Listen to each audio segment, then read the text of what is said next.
Shalom and welcome to our 24th annual Feast of Unleavened Bread. This is part 83 of Preparing for Rulership.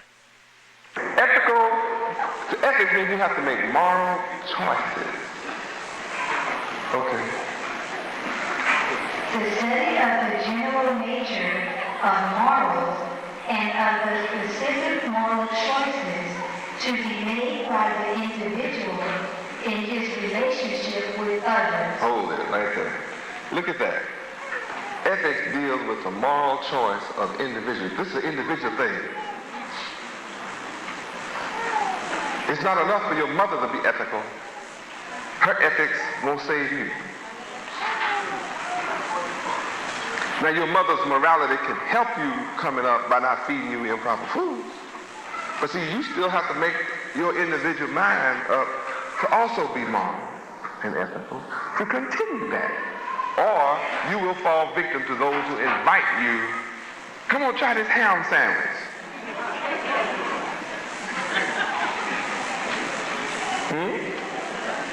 Right now, it just so happens I'm talking about ham. I mean, it could be anything. It's all the principle is what we're talking about. How many understand I'm talking about principle? It's not just about pig. I'm not running a pig subject. This is about principle. And it's an individual choice. Now, coming to the individual choice, let's go to Deuteronomy 6 and deal with ethics in the Bible. You have to make a moral choice. And it governs how you live with others, how you get along with others. It's one thing for sure. If you believe in Yahweh and somebody next to you does not, you might not get along too well together. Sometimes it can be rather difficult. On the other hand, if you believe alike, if both of you believe in getting drunk, then your only problem is who gets to drink the last drop of the bottle before both of you pass out like two drunk fools. Has anybody ever seen a happy drunk? You lying, you haven't seen no happy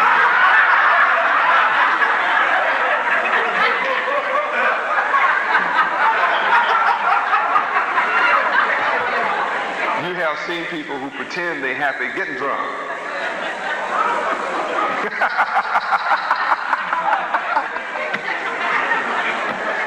Every drunk I've seen is a fool. He's just out, he's stumbling, crying, and sobbing. Huh? Something's wrong, somebody always did something. Don't understand what he's saying, a babbling idiot. A drunk is a terrible fella, looking fella, acting fella. He have no sense, stumble on, say things. I said that. I must have been drunk. You know I wouldn't say that sober.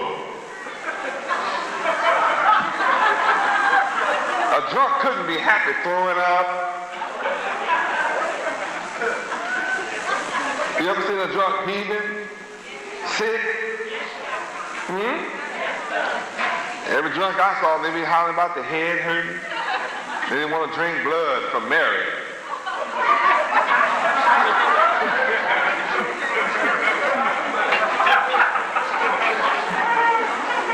You know, imagine you're drunk and then somebody tells you the way to feel better is drink blood from Mary.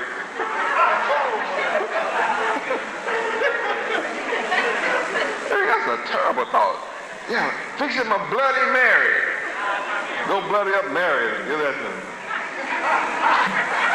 And some drunks don't wait on the drink. They go on and Bloody Mary up early.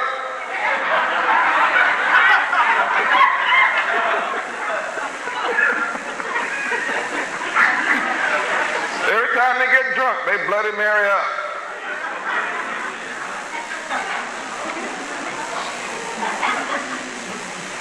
So you really haven't seen a happy drunk, have you? The more they start to get drunk, the more sad they get. The lips begin to drop. Head begin to hang. They wet on themselves. Have you noticed? Drunk just wet all over themselves. Be a spectacle. Disgrace. The more drunk you get, the more overbearing, uncouth. You get all out of sorts. Nobody can tell him nothing. He can't reason. He's just walk in front of a car and walk in front of a train. You try to pull him out the way and he'll curse you out and swing at you.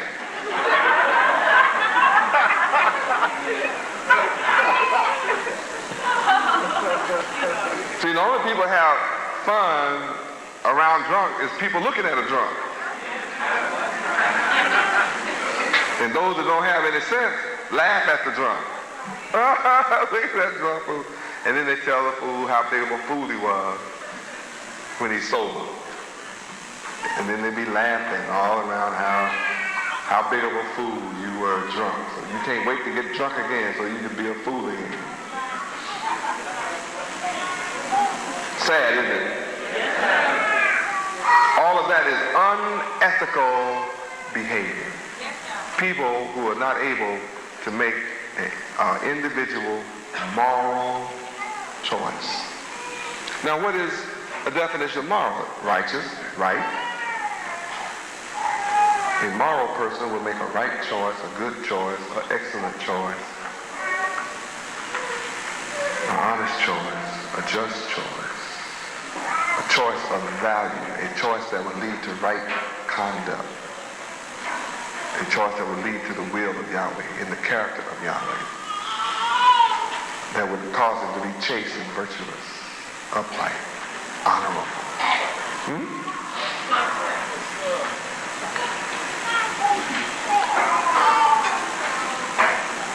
Let's look at verse 13. Is this the verse we covered last week? Did we cover verse 13 last week? Well, it won't matter because I'm going to cover it from a new perspective tonight. Let's read Deuteronomy chapter 6, verse 13, ethics. Read. Thou shalt fear the Lord Yahweh thy God, and serve him, and shalt swear by his name. Now this is a problem. So let's turn to Psalm 68:4 and see his name. Because someone forgot to tell us his name.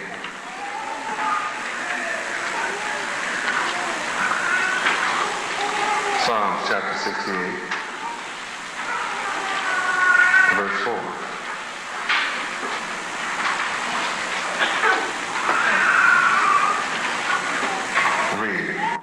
Sing unto Yahweh, sing praises to his name. Extol him that rideth upon the heavens by his name Yahweh, and rejoice before him. Now think about that. So in order to be ethical, you've got to know the name Yahweh. Because we're commanded here to fear Yahweh, your God, and serve him, and you should swear by his name. So now you have found his name. Now let's look at Deuteronomy chapter 33, verse 26.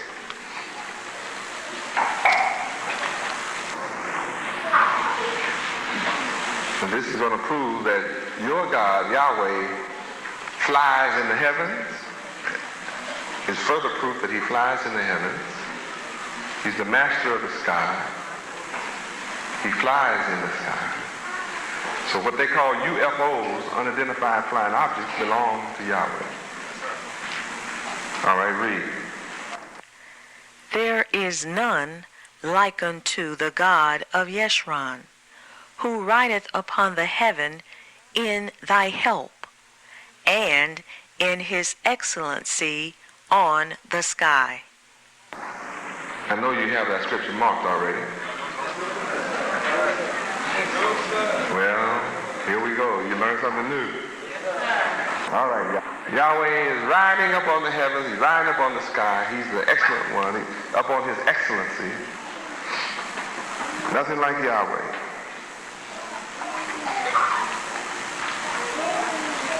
Now let us look at Exodus 6:3. Let's read verse 2 first. Read verse 2. And Yahweh spake unto Moses, and said unto him, I am the Lord Yahweh. Moses didn't know the Lord's name was Yahweh. So he had to tell him. All right, read the next verse. And I appeared unto Abraham, unto Isaac, and unto Jacob, by the name of Yahweh Almighty. But by my name Jehovah was I not known to them. In other words, those who say Jehovah are lying. The book says that Abraham, Isaac, and Jacob didn't know, and Moses didn't know nothing about no Jehovah.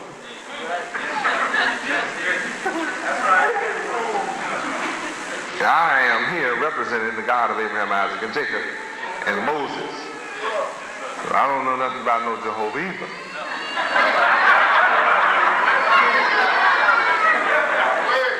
That straightens that all out, doesn't it? I'm witnessing Yahweh. And if you believe in Jehovah, you believe in white folks ruling over you. You'll never know who you are. I said you'll never know your nationality. And then those that are against you don't want you to ever know who you are. They tell you you don't need to know who you are. It's not even important. Just believe in religion. While everybody else on the earth that's in religion know their nationality. Now why are you to be the only one on the earth that's supposed to be denied? No, at least you ought to know who you are. Then if you want to be something else, at least you know what you rejected. Now back to Deuteronomy 6. So, you're an individual that has to make moral choices. So you got to choose whether you're going for a trick Jehovah or you're going with the God of the Bible, the God of Abraham, Isaac, and Jacob. So there's a real reason why you should want to know about Abraham, Isaac, and Jacob. There's something going on there historically that affects you today, right now. And let's look at Genesis 15:13 and see what it involves. It does involve you. Genesis 15:13. You're the children of Abraham. Here's proof. Read. And he said unto Abram, Know of a surety that thy seed shall be a stranger in a land that is not theirs, and shall serve them, and they shall afflict them 400 years. We've been afflicted here in America for 433 years. That's how long we've been here. 432 years. Getting ready to be our 33rd year. 400 years we've been here. So who was Yahweh talking to? Abraham. So we're the children of who? Abraham. So then, who's our God?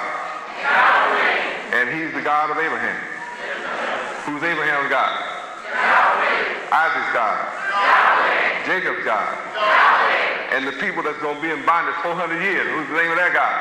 Yahweh. And who told you? Yahweh. Right. Nobody else told you. This makes me your ethical, moral friend.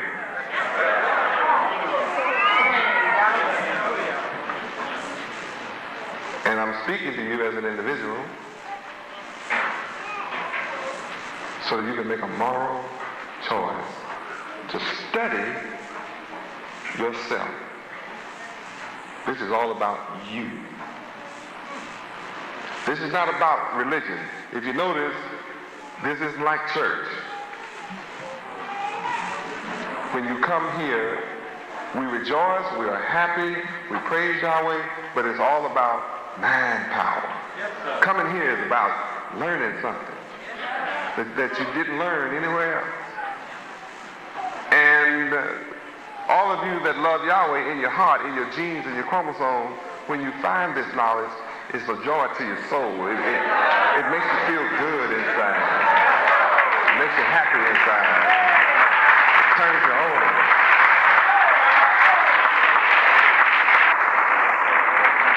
Praise Yahweh. It does something to your soul and your mind to wake up and find out, boy, you mean this is why I was born? See, last week we found out why we were born. Last week we found out our purpose for living. And it brought joy to all of us to find out, why was I born on this earth? Well, we got a good lesson on that last week. So we're going further into it to find out that we should fear our God, that his name is Yahweh. And he flies in the heavens, on the sky, and never crashes.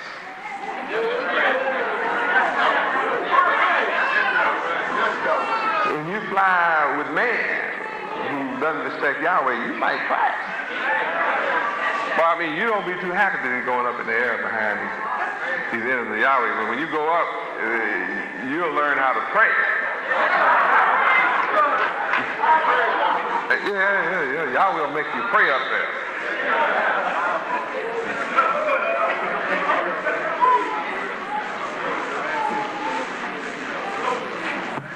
I read in the Miami Herald, I have an article in on my desk.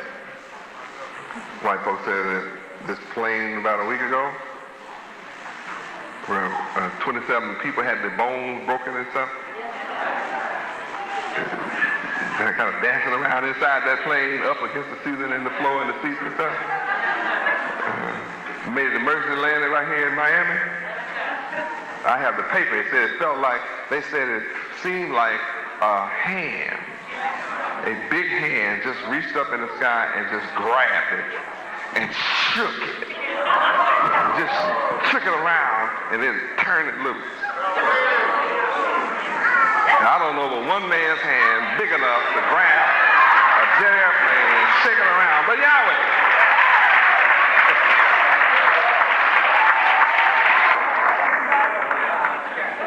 See, in other words, those people said it wasn't a matter of just flying through the sky and just dropping and going up and down and side to side in an air pocket. They said, no, something grabbed that plane.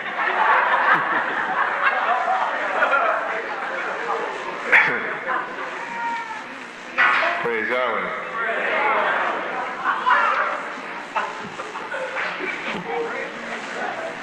You know, it's nice to know Yahweh, but boy, Yahweh be mad up you on the plane, he's shaking it around, you be praying Yahweh, and you know, you be glad to know his name.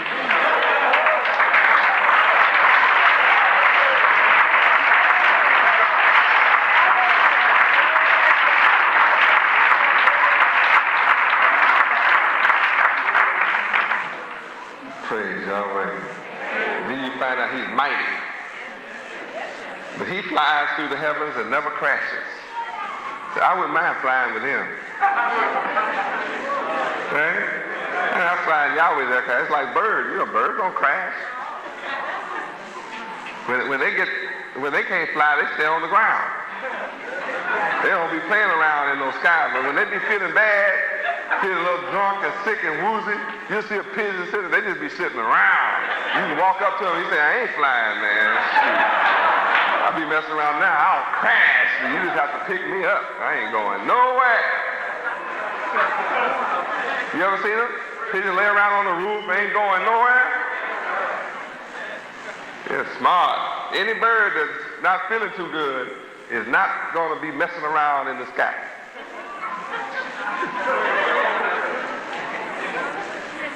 They got pilots that fly drunk.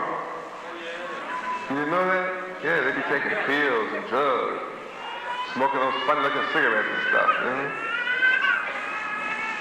Cracking up. That's why, you know, anytime you see them crash, it must have been on crack. Crack up.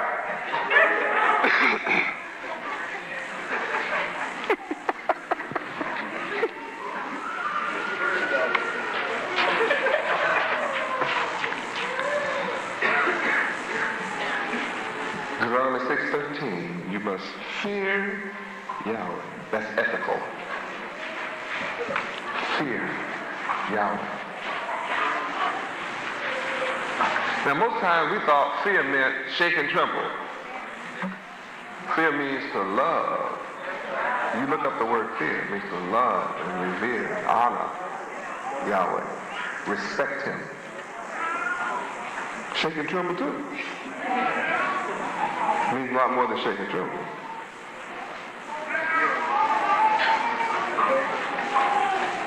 Now let's go and take a look at Matthew chapter 4, verse 10. This is ethics.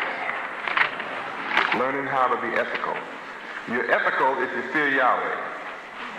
Matthew 4:10.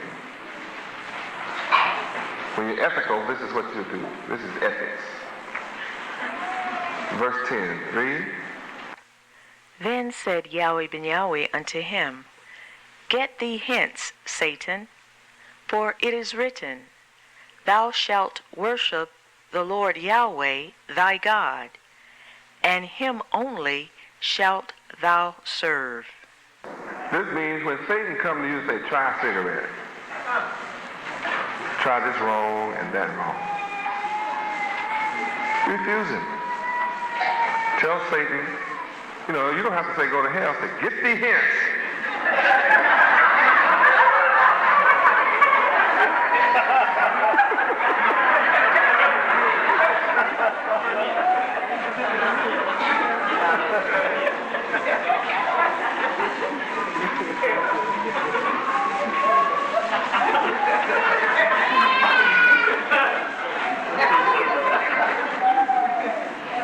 Every time someone come up to you and try to get you to do wrong and be immoral and be unethical, you tell them, get thee hence, Satan.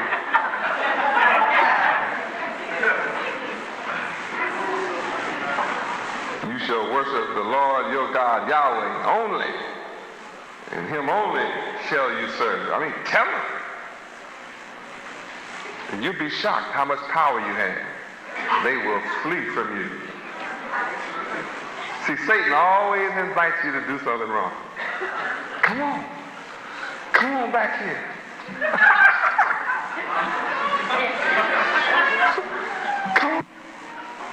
Come on over here. Come on. Let's go do this. Let's go do a little wrong. Come on.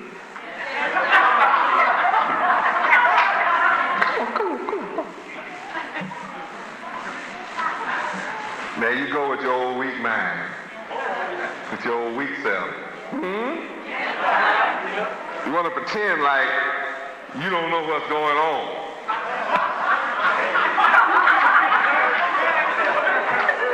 I mean, when Satan walks up to you and say, come on. You know right there. You know when Satan be whispering to you, come on.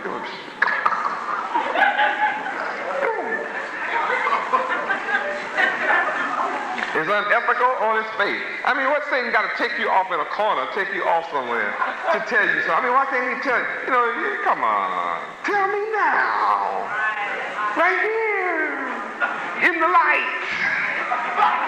Up front. Out front.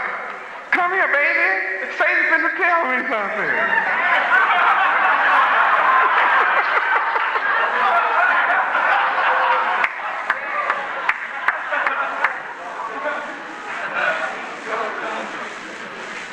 I want a witness. See, and if Satan don't want to tell you around somebody, you know it's no good. And if you follow Satan off into the woods, off into the dark, off into the back in the corner in the booth in the dark, then what you looking for back there?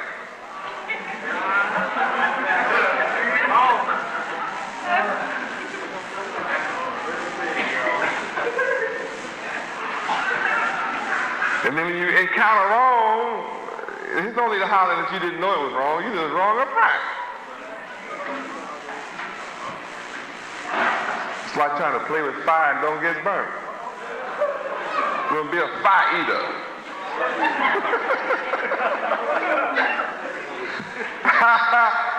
Yeah, our modern fire eaters.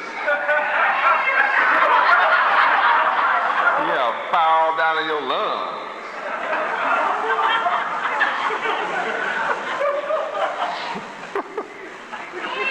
Glory.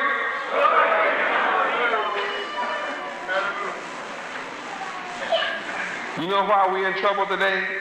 6,000 years ago, Eve wouldn't listen to Yahweh. She listened to Satan. Instead of doing this, say, Satan, get thee hence. She say, huh? What you say, boy? Come and go where? Back there. What you gonna tell me back there, boy? Come on, girl. Okay, boy.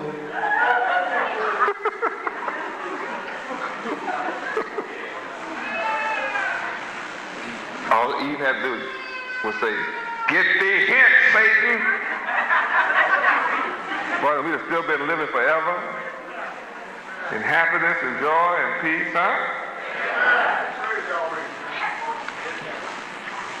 So we've had 6,000 years of hell, 432 years in America in hell, because we haven't said, get thee hence, Satan.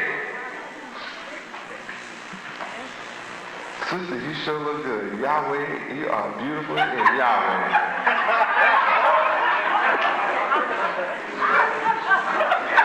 Really gonna praise Yahweh.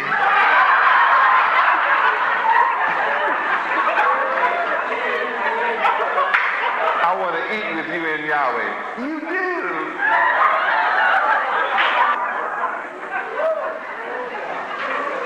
Next thing you know, there'll be a little Yahweh.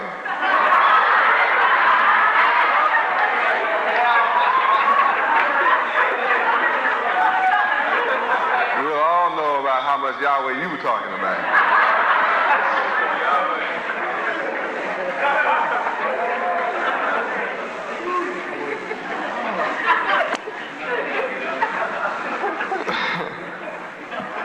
The ethical thing to do is tell Satan what?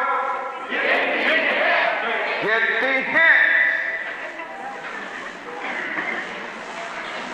Satan said, come on out here and try me. Come on out here. I want to go visit Satan for a little while.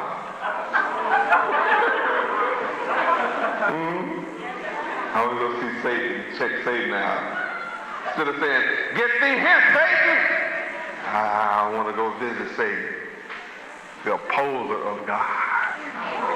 I know Satan opposes God, but I want to go see how Satan is getting along.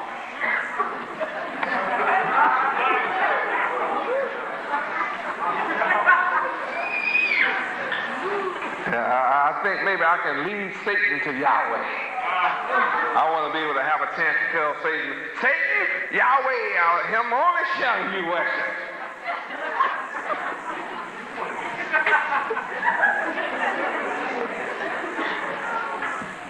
How many know it's dangerous to go to sleep with a snake?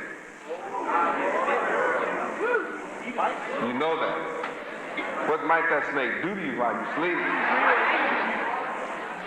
It's pretty rough when you choose to want to go stay with a snake, isn't it? This concludes Part 83 of Preparing for Rulership.